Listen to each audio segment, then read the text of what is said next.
বহু লেখাপড়া করে এসেছে, লন্ডন থেকে লেখাপড়া করে বড় ইঞ্জিনিয়ার, বড় উকিল হয়েছে, ব্যারিস্টার হয়েছে।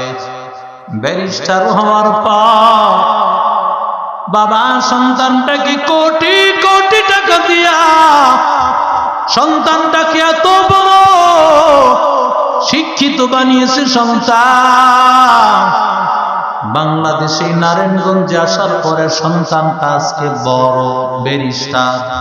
টাকা পয়সার অভাব নাই, ৫-৬ লাখ টাকা বেতন।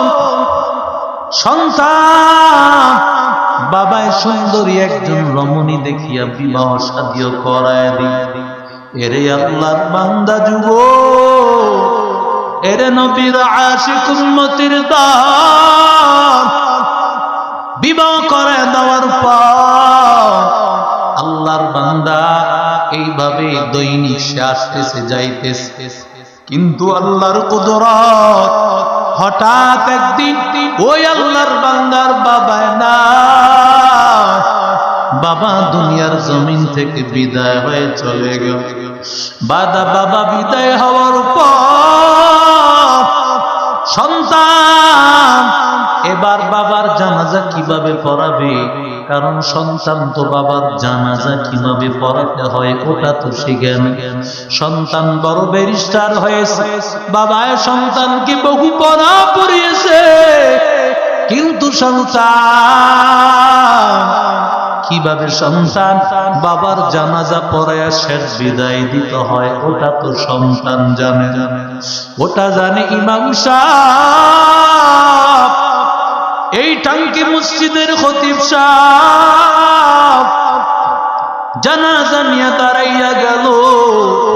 ইমাম সাহেব যখন জানাজা নিয়ে দাঁড়ায় গেছে, প্রথম তাকবীর দেওয়ার পর পেছন দিকে একটা চিৎকারের আওয়াজ, দ্বিতীয় তাকবীর দেওয়ার পর আবার দ্বিতীয়বার চিৎকারের আওয়াজ, তৃতীয় তাকবীর দেওয়ার পর আবার চিৎকারের আওয়াজ। এরে আল্লাহর বান্দারা, এইভাবে যখন চিৎকারের আওয়াজ, নামাজের সালাম ফিরাইয়া ইমাম সাহেব ডাক দিয়া বলেন, কে এইভাবে চিৎকার করেছে, কে এইভাবে আওয়াজ করেছে বলো। পেছন থেকে ব্যারিস্টার ডাক দিয়া বলে, হযরত আমি এইভাবে কান্না করেছি। বলে বাবা কি হয়েছে তোমার? বলে হুজুর আপনি যেই জানাজা নিয়ে দাঁড়ায় আছেন, এই জানাজাটার করুণা এটাই হলো আমার বাবার জানাজা। আমার বাবার জানাজা নিয়ে আপনি দাঁড়াইছে হুজুর। আমার বাবার জানাজা নিয়ে যখন দাঁড়াইছি, আমি প্রথম তাকবীরের পর কি দোয়া পড়তে হবে? আমার বাবাই তো ব্যারিস্টার বানাইছে, সেই দোয়া তো বাবাই শিখাই নাই। আমি তখন কি করব? আমি তখন চিৎকার দিয়ে আওয়াজ করেছি, আয় আল্লাহ কি করলাম আমার বাবা, আমারে কি শিখাইল রে আল্লাহ। আমি তখন কান্না করতেছি। দ্বিতীয় তাকবীরের পর কি বলতে হবে জানা না, ওই সময় আমি তাকবীরের আওয়াজ দিয়া চিৎকার করে আমি কান্না করেছি। তৃতীয় তাকবীরেও আমি চিৎকার করে কান্না করেছি। আমার বাবা আমারে কোনো কিছু শিখানো বাদ দেয় না। আজকে আমি টাকা পেয়েছি, বাড়ি পেয়েছি, গাড়ি পেয়েছি, সুন্দরী রমণী পেয়েছি, আজকে কত সম্মান, কত ইজ্জত আমাকে আল্লাহ দান করেছে। কিন্তু আমার বাবাই যে আমাকে শেষ বিদায়ের দোয়াটাও শিখাইল। এরে আল্লাহর বান্দা যুবক, ও পানির ট্যাঙ্কির ভাই, ও দাও বুকের ভাই, তোমার সন্তানটারে আজকে কত কিছু শিখাইছো রে বাবা, কিন্তু একটু চিন্তা কর, আমরা মাঝে মধ্যে যখন জানাজা নিয়ে দাঁড়াই, ছেলেও পাওয়া যায় না, ভাইও পাওয়া যায় না, নাতিও পাওয়া যায় না, ভাগিনা ভাতিজাও পাওয়া যায় না, যারা হাফেজ হয়েছে আজকে সন্তানটা দাঁড়াইয়া বাবার জানাজা দিবে। এরে আল্লাহর বান্দারা, কত বড় কপাল পুরার যুবক, কত বড় বদকিসমত, কারণ যেই সন্তান বাবার জানাজা নিয়ে দাঁড়াইয়া যাবে, ওই সন্তানের কপাল কত ভালো। কারণ সন্তান যখন বাবার জানাজা নিয়া, মায়ের জানাজা নিয়া আল্লাহু আকবারের তাকবীর দিবে, চিন্তা কর, সন্তানের ভিতরটা তো ছিঁড়ে যাবে। কারণ আমি মার বিদায় দিতেছি, আমি আমার বাবার বিদায় দিতেছি। এর যুবক, ও মা, ও বাবা, মনটা কি চায় না রে বাবা তোর সন্তানটা হাফেজ হয়ে যা, তোর সন্তানটা আলিম হয়ে যা। কারণ সন্তানের হাফেজের মা বাবার কত দাম। দুনিয়াতেও তো আল্লাহ তাদেরকে হাফেজের বাবা বইলা ডাকে। মানুষ বলে ও মাওলানা সাহেবের বাবা, মহিলারা ডাক দিয়া বলে ও মুফতি সাহেবের মা।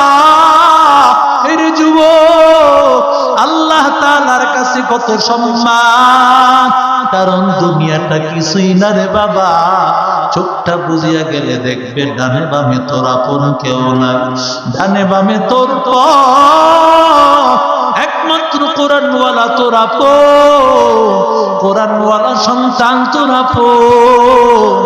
রে আল্লাহর বান্দা, এরে নবীর আশিক উম্মতের দল, সেই ভোলার মধ্যে আমাদের বড় একজন আলেম সেখানে বয়ান করতে গিয়েছি। বয়ান করতে যাওয়ার পর রাতের বেলায় তিনি সেখানে রাতের বেলায় ঘুমাইয়া গিয়েছে। সকাল বেলায় উঠতেই তিনি অন্য জায়গায় বয়ানে চলে যাবে। রাতের বেলায় গাড়ি নাই, এজন্য আল্লাহর বান্দা রাত্রি যাপনে মাদ্রাসায় করল। সকাল বেলায় ফজরের নামাজ আদায় করার পর আল্লাহর বান্দা ইশরাকের নামাজ আদায় করেছেন, নাস্তা পানি একসাথে বসে খেয়েছে। এবার বিদায়ের পালা, বের হয়ে যাবেন এমন সময় দেখেন একটা ছোট্ট বাচ্চার কান্নার আওয়াজ শোনা যায়। হুজুর ডাক দিয়া বলেন, কার এমন কান্নার আওয়াজ? কে কান্না করতেছে? কার এমন কান্নার আওয়াজ? এমন সময় হুজুরেরা ডাক দিয়া বলে, হযরত, এটা আমাদের মাদ্রাসার ছাত্র, গতকাল কেউ রে পাগড়ি পরিয়েছে। ছেলেটাকে এবার ডাক দেওয়া হলো।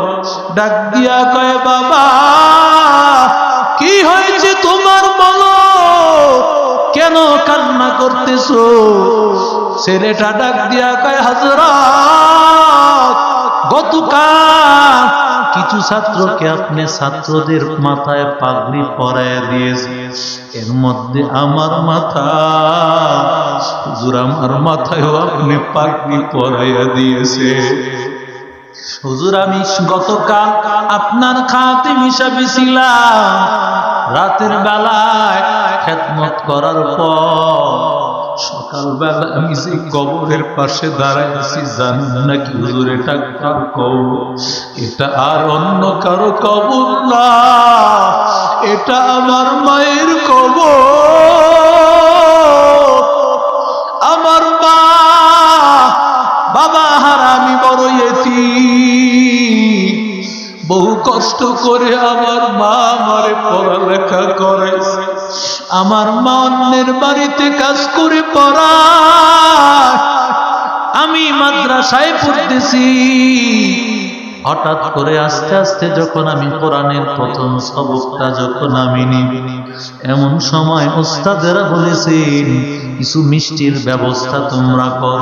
আগের দিনে বাতাসা ছিল, বাতাসার ব্যবস্থা কর, মিষ্টান্নের আয়োজন করো। এই কথা সবাইকে বলে দেওয়ার পর সবাই তার নিজ নিজ বাড়িতে গিয়া সবাই সবার আত্মীয় স্বজনকে, মা বাবারে জানাই। আমি কারে জানাইব? আমার মাকে আমি গিয়া বললাম, মা গো, কোরআনের সবক নিয়েছি, ও মা, উস্তাদ বলেছে মাদ্রাসার সবক নিয়েছি, একটু মিষ্টান্নের ব্যবস্থা করা লাগবে, একটু ব্যবস্থা করে দাও। মায়ের হাত দিয়া কয়, সন্তান, তুই তো জানো আমি কত গরিব, অন্যের বাড়িতে কাজ করে কোন রকম সংসার চালায়, কি করে তোর মিষ্টির ব্যবস্থা করব? মায়ের ডাক দিয়া কয়, বাবা, যেহেতু তুমি বলছো বাবা, চিন্তা করিও না, আমি তোমার জন্য যেমনি হোক ব্যবস্থা করব। এরে আল্লাহ বান্দা, আমার মা চলে গেল কাজে, কাজ থেকে ফিরে আমার মা মিষ্টির ব্যবস্থা করে রাস্তায় ফিরতেছে। রাস্তায় অ্যাক্সিডেন্টে আমার মায়ের নয়, হুজুর আজকে পাগড়ি পরিয়েছে, আমার মায়ের কবরে ঘুমায়, আমার মা আমাকে দেখলো না, আমি আজকে কোরআনের হাফেজ হয়ে গেছি। এরে আল্লাহর বান্দা যুবক, আমার নবী বড় ইতিম, আমার নবীর মা নাই, মায়ার নবী রহমাতুল লিল আলামিন, আমার মায়ার নবী, আল্লাহর নবী। হঠাৎ করে খাদেমা তাকায় দেখে নবী নাই, বলে কোথায় গিয়েছে নবী? তাকায় দেখে আল্লাহর নবী মায়ের কবরের পাশ গড়াগড়ি করিয়া কান্নার আওয়াজ, আর ডাক দিয়া বলে, ইলা মান তাকিলনি ইয়া উম্মি, ইলা মান তাকিলনি ইয়া উম্মি, ও মা তুমি কার কাছে ছেড়ে দিলা? এজন্য আল্লাহর বান্দারা, ও আল্লাহর গোলাম, নিজে মাদ্রাসার পড়াটা পড়তে যারা পারি নাই, দাওয়াত ও তাবলীগ অথবা কোন একজন আলেম রাখিয়া কোরআনটা শুদ্ধ করে নিব, আর সন্তানটাকে মাদ্রাসায় দিব। মাদ্রাসাতুস সুফা নতুন পথ চলা শুরু করে, সেই মাদ্রাসাটা এই পানির ট্যাঙ্কি এলাকাবাসীর জন্য রহমত। এই এলাকাবাসী মাদ্রাসাটাকে মহব্বত করে আগলায়া রাখবে। আল্লাহর কাছে দেওয়া এটা আমানত, আল্লাহ যেন এই মাদ্রাসার সাথে মৃত্যু পর্যন্ত আমাদেরকে কবুল করে নেয়।